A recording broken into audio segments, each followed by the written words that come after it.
ആരവങ്ങൾ ഉയരുമ്പോൾ നിശബ്ദനായി തല ഉയർത്തി അയാൾ പടിയിറങ്ങുന്നു. അതെ, ഫുട്ബോളിന്റെ മാലാക പടിയിറങ്ങുന്നു. ഇനി ഒരിക്കലും കളിക്കളത്തിലേക്കില്ലെന്ന് തീരുമാനിച്ചതാണ്. പക്ഷെ ഇക്കാലം കൊണ്ടയാൾ കീഴടക്കാത്ത ലോകങ്ങളില്ല, മുത്തമിടാത്ത കിരീടങ്ങളില്ല. ലോകകപ്പോ ഒളിമ്പിക്സോ കോപ്പയോ ഏതുമാവട്ടെ, കലാശപ്പോരിൽ അയാളുടെ സാന്നിധ്യമുള്ളപ്പോഴെല്ലാം അർജന്റീന വിജയ കിരീടം ചൂടി. എത്ര കണ്ടാലും കൊതി തീരാത്ത അവന്റെ പടയോട്ടം ജനഹൃദയങ്ങളിൽ എന്നും നിലനിൽക്കും. നിർണായക സമയങ്ങളിൽ കാവലിലെത്തുന്ന കാവൽ മാലാക എന്ന് വരും തലമുറയും നിങ്ങളെ വാഴ്ത്തുമെന്നുറപ്പ്. അതെ, അതൊരു ഇതിഹാസമാണ് ഏഞ്ചൽ ഡി മരിയ.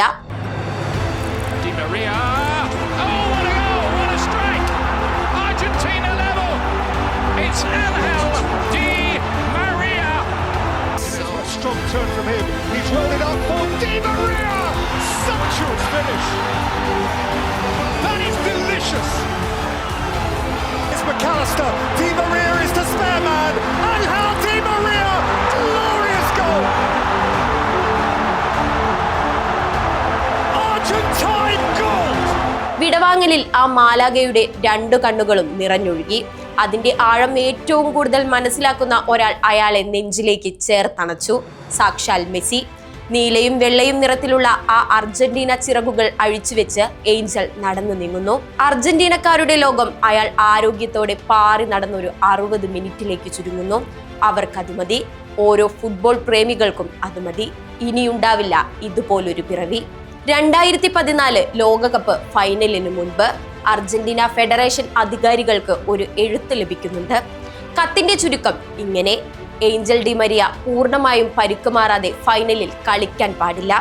കളിക്കുന്ന പക്ഷം പ്ലെയറിന് പരിക്ക് കൂടുകയോ ഫിറ്റ്നസ് ടെസ്റ്റ് പാസ്സാകാൻ കഴിയാതിരിക്കുകയോ ചെയ്താൽ നഷ്ടപരിഹാരം ഇഷ്യൂ ചെയ്തേക്കുമെന്ന്.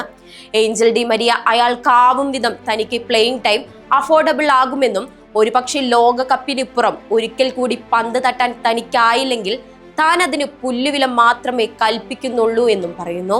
അതുമല്ലെങ്കിൽ പകരക്കാരനായെങ്കിലും താൻ കളിക്കുമെന്ന് വിശ്വസിച്ച് കാത്തിരിക്കുന്നു. എങ്കിൽ ലോകകപ്പ് സ്വപ്നങ്ങൾ ആ മനുഷ്യന്റെ കൺമുന്നിൽ ഉടഞ്ഞു വീഴുന്നു. ലോകകപ്പിൽ ജർമ്മനിക്ക് മുന്നിൽ ഇടറി വീണ ആ ഫൈനലിൽ അവൻ ഉണ്ടായിരുന്നുവെങ്കിൽ ആ രാത്രി ചരിത്രമായി മാറുമെന്ന് ഓരോ അർജന്റീനക്കാരനും ഇന്നും വിശ്വസിക്കുന്നുണ്ട്. മെസ്സിക്ക് രക്ഷകനായി അയാൾ പിറക്കണമെന്നത് കാലം തീരുമാനിച്ചതായിരിക്കണം. 2008 ഒളിമ്പിക്സിലെ അർജന്റീന സ്വർണം നേടിയത് ഡി മരിയയുടെ ഒറ്റ ഗോളിലാണ്. 2022 ഫൈനൽ സിമയിലും ഡി മരിയയുടെ ഗോൾ ഉണ്ടായിരുന്നു. പിന്നാലെ ഖത്തറിലെ ലോകകപ്പ് ഫൈനലിലും നിർണായകമായ ഒരു ഗോൾ നേടുകയും ഒരു ഗോളിന് വഴിയൊരുക്കുകയും ചെയ്തത് ഏഞ്ചൽ തന്നെ. ലയണൽ മെസ്സി ഇതിഹാസത്തിലേക്കുള്ള പടവുകൾ ചവിട്ടിക്കയറിയത് അയാളിലൂടെയാണ് എന്ന് തന്നെ പറയാം. 36-ാം വയസ്സിൽ അയാൾ കളിക്കളം വിടുമെന്ന് നേരത്തെ തീരുമാനിച്ചതാണ്. ആദ്യത്തെ 60 മിനിറ്റ് കളിക്കാനുള്ള ആരോഗ്യമേ എപ്പോഴും അയാളിൽ ബാക്കിയുണ്ടായിരുന്നുള്ളൂ. ആ 60 മിനിറ്റിൽ പക്ഷേ കളി ജയിക്കുമെന്ന് ഉറപ്പ്. പടിയിറങ്ങേണ്ട അവസാന അംഗത്തിൽ പക്ഷേ ഏഞ്ചൽ മുഴുവൻ സമയം കളിച്ചു. പരിക്കേറ്റ് മെസ്സി നേരത്തെ കയറിപ്പോയ ഒരു നിർണായക സന്ധ്യയിൽ അസാമാന്യമായ ഒരു ഊർജം കൈമുതലാക്കി 117-ാം മിനിറ്റ് വരെ ടീമിനെ നയിച്ചു. തിരിച്ചു കയറുമ്പോൾ 16-ാം സന്തോഷക്കോപ്പ അർജന്റീനയുടെ ഉള്ളം കൈയിലേക്ക് വച്ചുകൊടുത്തു. പിന്നീടൊരു യാത്ര പറച്ചിൽ. ഏതൊരു ഫുട്ബോൾ പ്രേമിയുടെയും ചങ്കുപൊട്ടുന്ന വിടവാങ്ങൽ. മാലാഗ തന്റെ ചിറകുകൾ ഉപേക്ഷിച്ച് നടന്നു നീങ്ങുമ്പോൾ ഇനിയും ഒരു ചോദ്യം ബാക്കി നിൽക്കുന്നു. ഡി മരിയ ശരിക്കും താങ്കൾ ഒരു കളിക്കാരൻ തന്നെയാണോ, അതോ പേരുപോലെ മാലാഗയോ, ദൈവത്തിന്റെ മാലാഗ?